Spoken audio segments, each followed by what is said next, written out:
You know, I have to say that I actually like the way Raw started this week. I really did.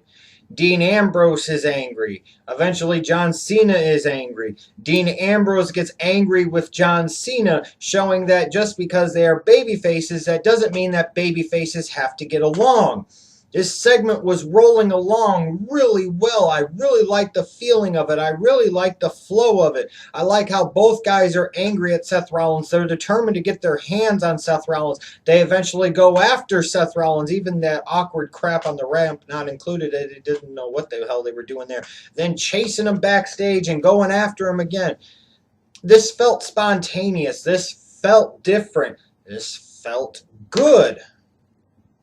This is the type of stuff we need more on Raw. Unpredictability, uniqueness of characters, not having all the baby faces always being smiley face towards each other and not being mean to each other or angry with each other in a corny way. Like Ambrose and Cena felt like they had legitimate tension. This was good, and I was hopeful for the night. But of course, during that segment, all of my dreams for the night were killed when they announced that two of the featured matches on this show were going to be, of all things, Kane versus Dean Ambrose. Yeah, because people want to pay money to see that shit. And that the main event of this show, for the umpteenth, dozenth, millionth fucking time, was going to be John Cena versus Randy Orton. All those reports about the writers and Vince totally redoing the script of the show Monday night and the fact that they were still writing it during the show, it showed here because they went to the ultimate safety valve. That was John Cena versus Randy Orton. So I went from being excited about what this show could offer this week to already having made the determination a little more than 10 minutes in that I wasn't going to watch the show all the way through, and I was definitely going to skip the main event because I had no interest in seeing John Cena and Randy Orton wrestle in any way, shape, or form, and I didn't even care what type of spontaneous crap that they did at the end. Things that make you legitimately question the WWE and what the fuck they're doing. So you have Miz beat Dolph Ziggler at Night of Champions to regain the Intercontinental title, just so that way he could turn around the very next night on Raw and drop the damn thing back to Dolph Ziggler. Why are you doing all this hot potato shit? Why are you sitting there and giving this match away on fucking Raw and this title change away on Raw when you just expected people in part to pay to see a title change over this belt the night before at Night of Champions? Seriously, WWE, what the fuck are you doing? Did you miss me? Mark is smart here, and as always, I have to come save the day from the stupidity of a Schleg Daddy Raw review. Let me tell you something, Schleg Daddy, and to any of you that doubt it, Dolph Ziggler is the right choice to be Intercontinental Champion. He shouldn't even have had to lose to The Miz at Night of Champions. That is, of course, ridiculous. You look at The Miz and you look at Dolph Ziggler and you tell me who's more entertaining. It's Dolph Ziggler. Dolph Ziggler is the perfect Intercontinental Champion. He is one of the most entertaining wrestlers in the WWE today. And let's not forget, most importantly of all, Dolph Ziggler is one of the best motherfucking wrestlers in the world. Kane versus Dean Ambrose is pretty much exactly what you would expect it to be. A match that you really didn't need to see, probably didn't really want to see.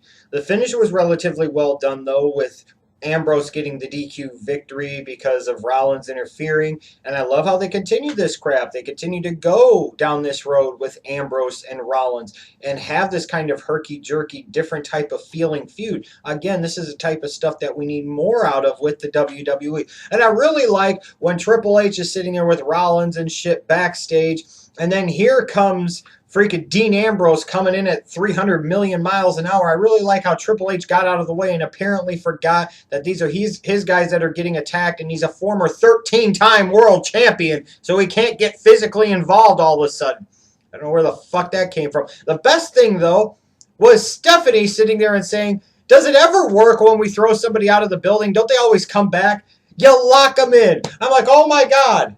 Something that actually makes sense in this totally nonsensical WWE product. Thank you, Stephanie. I actually got a rise out of me. I'm like, yes, that fucking makes sense. Put him in the damn room, close the door, and then lock the door from the outside.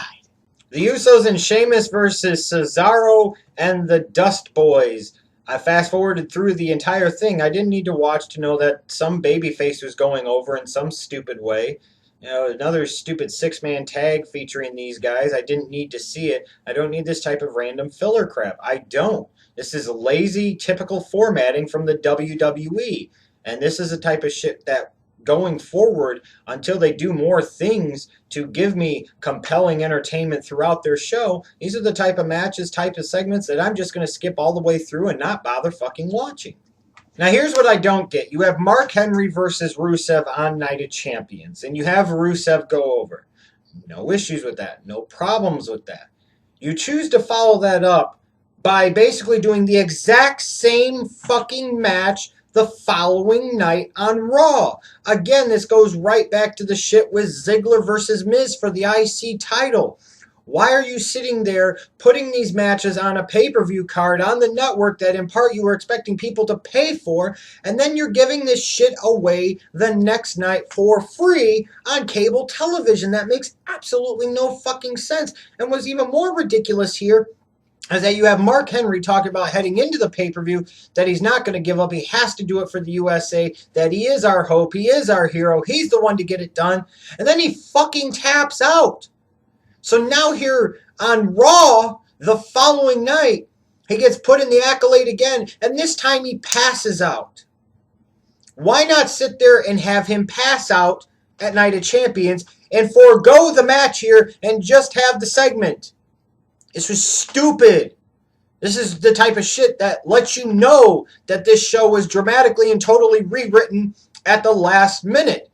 And I know Reigns is gone, and they probably had to rewrite quite a bit because of him not being there. But damn it all, you got to do better than this. And even with that being said, it's totally inexcusable for the WWE to expect people to pay pay-per-view price or network price one night to watch a match if they're just going to get the match the next fucking night.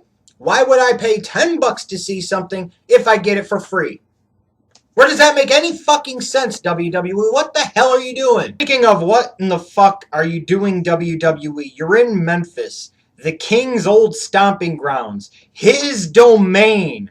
You couldn't find a way to incorporate him into a segment on the show, maybe something involving Rusev to really get some heat on the guy? You have Jerry the King Lawler. You're in Memphis. You couldn't even fucking figure out how to do that right. Jesus. So somebody in WWE has decided that a character that must be pushed and that must get focus and must get television time is a guy in a bunny suit. And they have decided to name that guy in the bunny suit the Bunny. Yep. They couldn't even come up with a name for the fucking bunny! Whoopee! The Bellas feud continues!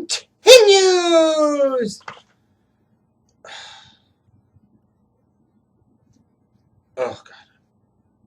Make it stop. Please, please make it stop. Just everything you're doing with the Divas division, make it stop. Summer versus Natalya. Ooh, total Divas action. Nikki and Brie Bella getting any microphone time whatsoever, especially Brie. Nikki Bella versus AJ Lee with Paige sitting there on commentary. Just. So apparently this week's Raw had the lowest rating of any Raw in 2014. And while I don't think it was the worst Raw of the year, I could see some of the reasons why. Matches that are repeats from what you were expecting people to pay for from the night before. Other matches that people just don't care about. Several storylines that people just don't care about. Several missing characters, like where the fuck was Bray Wyatt this week? You know, just a lot of dumb shit. And then to top it all off, you basically caused a lot of people to tune out the show from the very beginning by letting them know that everything was building up to John Cena versus Randy Orton in the main event. And yes, from what I read, eventually Ambrose is out and he gets his comeuppance. But there's Cena and Ambrose standing tall at the end of the night. It's just, wow. WWE in the 2.6 range now. 2.6. And it's not just because of Monday Night Football. Don't use that argument. They've been consistently trending downward, and this is following a trend. You know, if you're WWE, when do you start to say to yourself, hey, if this audience goes down much more, we've got a serious problem here. A problem that we've created. I mean, frankly, if I ask you at this point, what are the redeeming qualities of WWE? What are they? Oh, the newer faces and the younger talents. Okay. And what's going on with them? Reigns is out for several months. Bray Wyatt wasn't even on the show from what I can remember, and he's certainly not going anywhere. Cesaro's not going anywhere, and he's not particularly young either. Cody Rhodes is dressed up as freaking Stardust and is a tag team champion, which that, of course, doesn't really mean shit. Big E is nowhere to be fucking found anywhere in any shape or form. I mean, like I said, Ambrose and Rollins are feuding with each other, and that's all fine and good, but where do they progress and go from there? You know, you sit there and you look at it, you're trying to tell fans that you're doing exciting stuff, that this is different. Well, the reality of this reality era is that it's a lot of the same old shit. The main event scene is incredibly weak. It's the same old guard featured in the same old fucking boring ass ways. It's the same old fucking formatting of shows. The presentation is largely bad and boring. Several of the storylines that they do have are incredibly ridiculous. They're doing things for no particular rhyme or reason, i.e., I don't care what Marcus Smart says, the title change again for the IC belt is completely ludicrous and stupid. It's different when you did that at a time like the Attitude Era where you played hot potato because you had enough interesting, compelling characters and storylines and the whole environment of the era, you know, justify that you would be able to do that, and that's okay. Well, you don't have those things. You don't have that now. I mean, this is just ridiculous. And all the while, no Brock Lesnar. The WWE is going to really feel the price coming up and into the future if they continue to persist with having a part-time world champion. The shit isn't working. It's only going to get worse. Hopefully some of you are starting to see this. The show is bad. Like I said, to me it wasn't the worst Raw of the year, so it didn't deserve the worst rating of the year, but the worst rating of the year it got, and frankly, I guess you could say, it kind of deserved it. Apparently the WWE hasn't figured it out yet, that Roman equals ratings, and Roman is wrong. And I realize he might be temporarily out of action, but we need more updates than what we got. We need to see his full road to recovery. Put that on the WWE network and smoke it, bitches. Yeah, we need updates of Roman all the time. Don't worry, everyone. He'll be back before the Royal Rumble, and he will win the title at WrestleMania 31. Hell yeah, bitches. Roman, love yous. Love you, Roman. Call me if you need a nurse. I'm definitely prepared to help you in any way. You could rub my ears for therapy. It would be great. Oh, God, I love him. We can watch LL Cool J together. Oh, I love him too. Anyways, on to the other more pressing matters at hand. For a while now, I've been looking for new members for the Deuces and Fours, because it just doesn't seem right to not have a cat involved. So I talked to Daddy, and we got it done. Ladies and gentlemen, may I introduce to you the newest members of Deuces and Fours, Panda and Snowcone. Love you, boys. Love you, Panda. Love you, Snowcone. Love you, Romans.